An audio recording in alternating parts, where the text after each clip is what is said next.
Hello and welcome दोस्तों, स्वागत है आज की नई वीडियो के अंदर। आज हम बात करेंगे पैलिंड्रोम नंबर के बारे में। पैलिंड्रोम नंबर क्या होता है, सबसे पहले आप ये जानिए। जैसे हमने 1 to 1 लिखा तो 1 to 1 का उल्टा क्या होगा, 1 to 1 ही। ओके, ये होता है पैलिंड्रोम नंबर। जैसे हम कोई भी नंबर लिखते हैं तो उसका उल्टा ही हमें नंबर प्रिंट करके दे तो उसे बोलते हैं हम पैलिंड्रोम। ओके, आज के प्रोग्राम के अंदर हम यही करेंगे कि पैलिंड्रोम नंबर कैसे फाइंड करें, कैसे निकालें। ओके, ध्यान से देखना और ध्यान से समझना। ओके, कुछ समझ में ना आए तो नीचे कमेंट करके ज़रूर बताना। अब आगे हम अपनी कंप्यूटर स्क्रीन के ऊपर, इसमें सबसे पहले आप क्वेश्चन देखें इसका, और C program to print palindrome और नोट। ओके, सबसे पहले इसमें हमारे हेडर फाइल आते हैं, हैज़ इंक्लूड स्टूडो टच, हैज़ इंक्लूड कोनो टच। फिर हमारा वर्ड मेन, हमारा मेन फंक्शन जहाँ से हमारा प्रोग्राम स्टार्ट हो रहा है। ओके, फिर हमने वेरिएबल इसमें डिक्लेयर करें इंट ए बी सी और एस जो है s equals to 0। Okay, s को हमने डिक्लेयर किया 0।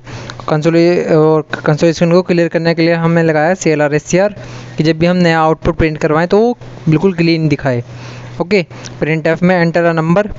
ओके, जो भी हम एंटर करेंगे नंबर उसका ही तो उल्टा आएगा, उल्टा प्रिंट करेगा। ओके, रिवर्स कर देगा उसका। इसका एन एफ में % क्योंकि हमने ऊपर इंटीजर यूज़ किया है, और एड्रेस लोकेट कर दिया हमने ए का।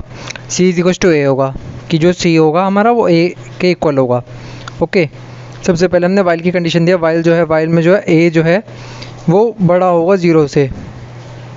Okay, b is equal to a divided by 10, modulus लगा दिया हमने, 10 से डिवाइड कर दिया। और s is equal to s multiply by 10 plus b, और a is equal to a divided by 10। इस तरीके से आप नहीं समझ पाने के, ध्यान से देखिए, आप कॉपी में आपको समझाता हूँ। ओके, ये फॉर्मूला किस तरीके से काम करता है। अब इसमें देखिए आप, हमने डिविजिबल में इसमें लिया 786 को हमने 10 से डिवाइड किया तो उसमें क्या बचा, रिमाइंडर हमारा 6 बचा। ओके, तो हमने इसमें हमारे पास पहले क्या था, पहले कुछ भी रिमाइंडर नहीं था, तो हमने 0 मल्टीप्लाई बाई 10 प्लस जो हमारा रिमाइंडर बचा 6। ओके, तो हमारा रिमाइंडर क्या आ गया, इसमें 6 आ गया।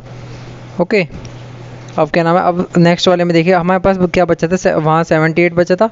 78 को हमने 10 से डिविजिबल करा, 70 और नीचे बचा 8।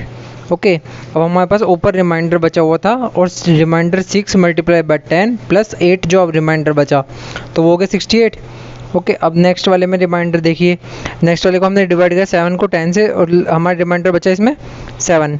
तो फिर हमारा लास्ट वाले में क्या बचे थे, रिमाइंडर 68 मल्टीप्लाई बाई 10 प्लस जो अब रिमाइंडर बचा 7, तो 687 ये रिमाइंडर आ गया। पर ये पैलिंड्रोम नहीं है क्योंकि उसका उल्टा नहीं बना। 786 का पैलिंड्रोम क्या होता है, जैसे 151 था तो उसका एज इट इज़ क्या बनेगा 151।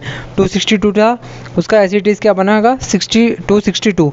ओके, इस तरीके के होते हैं पैलिंड्रोम नंबर। इस फॉर्मूले के थ्रू हम ऐसे पैलिंड्रोम नंबर बना सकते हैं अपने सी प्रोग्राम के अंदर डालकर। ओके, आप समझ गए होंगे ध्यान से, और एक बार दोबारा से आप बैक करके दोबारा से इसे समझ सकते हैं। ओके, बस इसमें और कुछ नहीं होना, बस उसी का उल्टा हो जाएगा। बस वो होता है पैलिंड्रोम नंबर कि हम उसे उल्टा करेंगे तो वो बिल्कुल एज इट इज़ सिमिलर रहे। ओके, अब हम आते हैं अपने प्रोग्राम के ऊपर ही। अब देखिए, अब here the reverse number is compared with the given number.